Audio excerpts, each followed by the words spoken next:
Kegiatan pariwisata yang berkelanjutan. Kegiatan pariwisata yang berkelanjutan adalah pembangunan yang dapat didukung secara ekologis sekaligus layak secara ekonomi. Pembangunan berkelanjutan adalah upaya terpadu dan terorganisasi untuk mengembangkan kualitas hidup dengan cara mengatur penyediaan, pengembangan, pemanfaatan, dan pemeliharaan sumber daya secara berkelanjutan. Pembangunan pariwisata yang berkelanjutan dapat dikenal melalui prinsip-prinsipnya, yaitu sebagai berikut. 1. Partisipasi. 2. Keikutsertaan para pelaku. 3. Kepemilikan lokal. 4. Penggunaan sumber daya secara berkelanjutan. 5. Mewadahi tujuan-tujuan masyarakat. 6.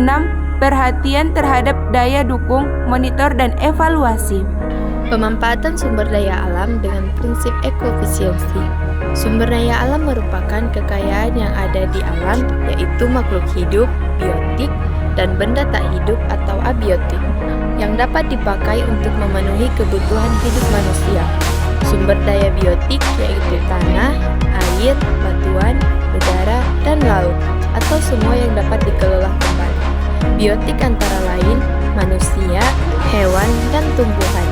Yang dimaksud prinsip ekofisiensi dalam memanfaatkan sumber daya alam adalah adanya perancangan, penggunaan, pengelolaan, dan pelestarian sumber daya alam. Prinsip ini sangat penting karena mendukung terlaksananya pembangunan berkelanjutan. 1. Penggunaan sumber daya alam efisiensi.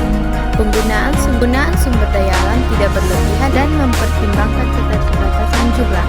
2. Menjaga keseimbangan dan kelestarian ekosistem. 3. Melestarikan ekosistem dengan cara pengelolaan disertai dengan pembaruan. Sumber daya alam yang ditambang dapat digunakan dalam jangka waktu yang lama. 5. Proses penggunaan sumber daya alam tidak lagi memunculkan entropi atau limbah. 6. Menggunakan sumber daya alam yang dihasilkan dalam proses energi atau industri.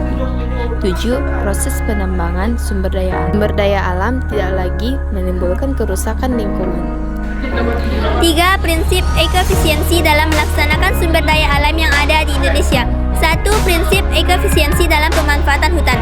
Pemanfaatan hutan harus menggunakan prinsip ekofisiensi. Penebangan hutan secara liar atau illegal logging harus dihentikan. Penebangan hutan hendaknya dilakukan dengan prinsip ekofisiensi dengan melakukan pembibitan, sistem tebang pilih, dan reboisasi. Tujuan reboisasi dan rehabilitasi hutan adalah sebagai berikut. 1. Meningkatkan kelestarian hutan, tanah, dan air. 2. Memperluas persediaan sumber bahan baku yang berharga bagi masyarakat. 3. Menyelamatkan hasil usaha pembangunan di bidang pengairan. Prinsip ekofisiensi dalam pemanfaatan lahan pertanian.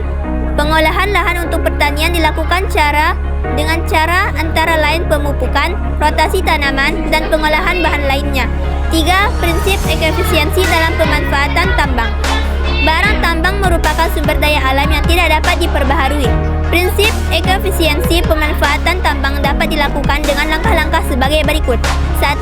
Penghematan dalam pemakaian dengan selalu mengingat generasi penerus. 2. Melakukan ekspor bahan tambang sebagai barang jadi atau setengah jadi. 3. Mengadakan penyelidikan dan penelitian untuk menemukan daerah penembangan baru. 4. Diusahakan bahan pengganti, misalnya pemakaian BBM diganti dengan tenaga surya, gas, atau alkohol. Prinsip ekofisiensi dalam pemanfaatan air. Usaha pelestarian air dilakukan dengan cara sebagai berikut.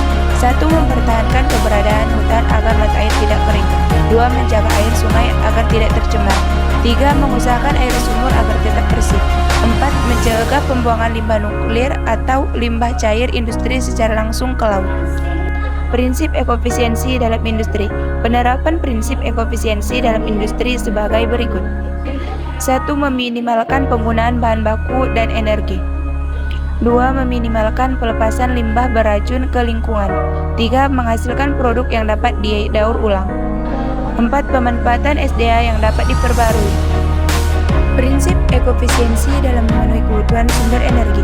Berbagai aktivitas manusia membutuhkan energi seperti batu bara, minyak bumi, hidrokarbon, air, sinar matahari, angin, dan ombak.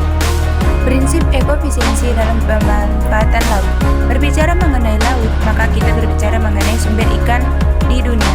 Ekofisiensi dalam pemanfaatan sumber daya laut yaitu membatasi jumlah hasil tangkapan, pengaturan waktu tangkap, melakukan pengaturan ukuran hasil tangkap, mengatur dan mengawasi jenis alat tangkapan yang digunakan, melarang penggunaan bahan peledak dan bahan beracun untuk menangkap ikan.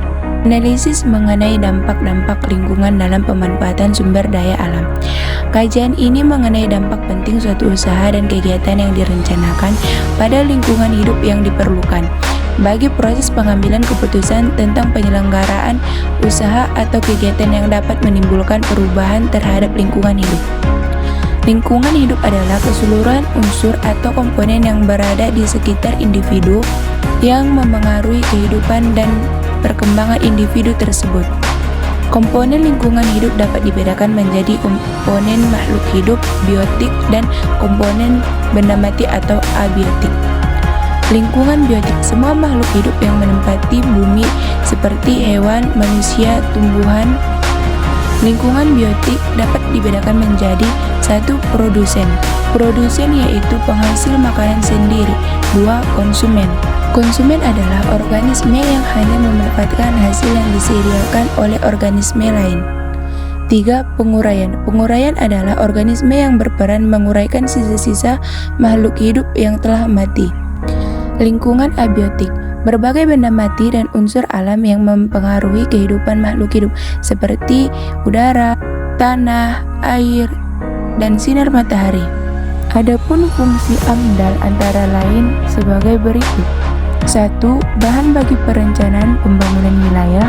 2. Membantu proses pengambilan keputusan tentang kelayakan lingkungan hidup dari rencana usaha dan kegiatan.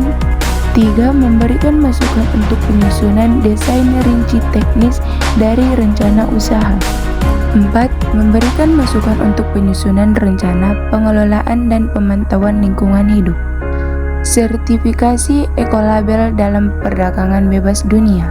Sertifikat ekolabel adalah sebuah label pada produk yang menunjukkan bahwa produk tersebut diproduksi dengan mengindahkan kaidah-kaidah kelestarian lingkungan hidup. Dengan demikian, sertifikat ekolabel dapat membantu konsumen memilih produk-produk yang ramah lingkungan. Konsep kelestarian sumber daya alam di dalam sertifikasi ekolabel mengandung 3 kriteria utama, yaitu kelestarian produksi, ekologi, dan sosial budaya.